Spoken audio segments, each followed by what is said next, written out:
Assalamualaikum warahmatullahi wabarakatuh. Perkenalkan, nama saya Putri Adinia, NIM 2101010168, kelas A5 Manajemen semester 3. Di sini saya akan memaparkan materi tentang harga pokok produksi mata kuliah akuntansi manajemen. Baiklah, di sini saya akan menjelaskan apa itu harga pokok produksi. Harga pokok produksi merupakan total biaya-biaya yang dikeluarkan mulai pada saat pengadaan bahan baku hingga proses akhir produk yang siap dijual. Menentukan harga pokok produksi, perusahaan dapat menggunakan beberapa metode. Yang pertama, perhitungan biaya variabel. Yang kedua, perhitungan biaya penuh. Yang ketiga, ABC system atau activity based costing. Dengan menentukan harga pokok produksi, maka perusahaan dapat mengetahui besarnya biaya produksi yang akan dikeluarkan, sehingga perusahaan dapat menentukan harga jual produk dengan besarnya laba sesuai yang diharapkan. Adanya perbedaan perlakuan dari metode tersebut akan mempunyai dampak pada perhitungan harga pokok produksi dan penyajiannya dalam laporan laba rugi. Variable costing adalah cara penentuan harga pokok produk yang hanya memperhitungkan biaya variabel saja. Penentuan biaya penuh yaitu cara penentuan biaya produk yang membebankan seluruh biaya produksi. Activity based costing yaitu penentuan biaya produk dengan cara pembebanan biaya ke produk menggunakan cost driver dan mengalokasikan biaya berdasarkan aktivitas-aktivitasnya. Unsur harga pokok produksi, yang pertama biaya bahan baku, yang kedua biaya tenaga kerja langsung, yang ketiga biaya overhead. Penghitungan harga produksi dapat melalui 4 tahap. Tahap pertama, menghitung biaya bahan baku yang digunakan. Tahap kedua, menghitung biaya produksi. Tahap ketiga, menentukan harga pokok produksi. Tahap keempat, menghitung harga pokok penjualan. Perhitungan metode biaya variabel dan metode biaya penuh. Harga pokok produksi, metode biaya variabelnya bahan baku, tenaga kerja langsung, BOP variabel.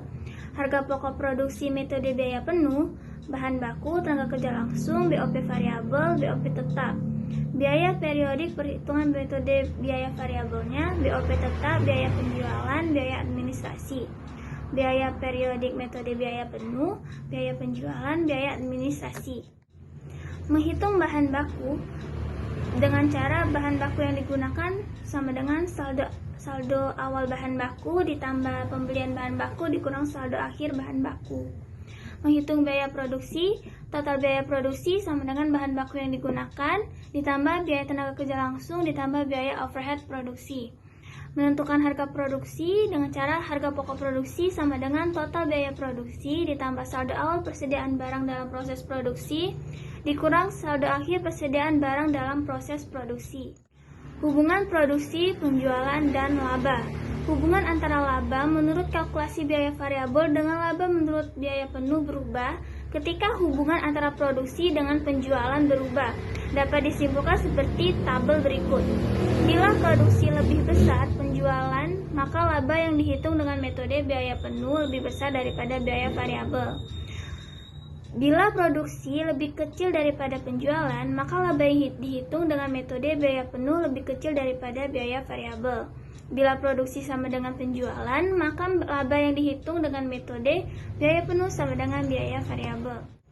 Laporan laba rugi menurut kalkulasi biaya variabel memisahkan beban menurut perilaku biaya. Pertama, beban variabel manufaktur atau proses produksi, pemasaran, dan administrasi dikurangi dari penjualan untuk mendapatkan margin kontribusi. Kemudian, semua beban tetap dikurangkan dari margin kontribusi untuk mendapatkan laba bersih kalkulasi biaya variabel.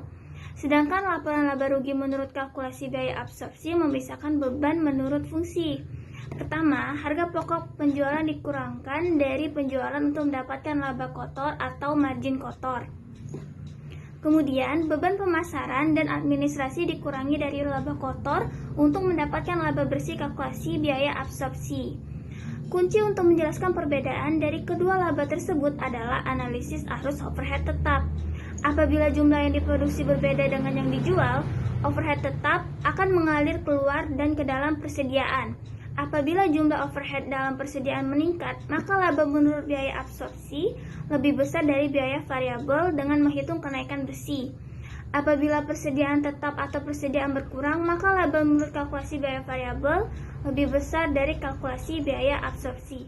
Sekian pemaparan materi dari saya tentang harga pokok produksi. Saya ucapkan terima kasih. Wassalamualaikum warahmatullahi wabarakatuh.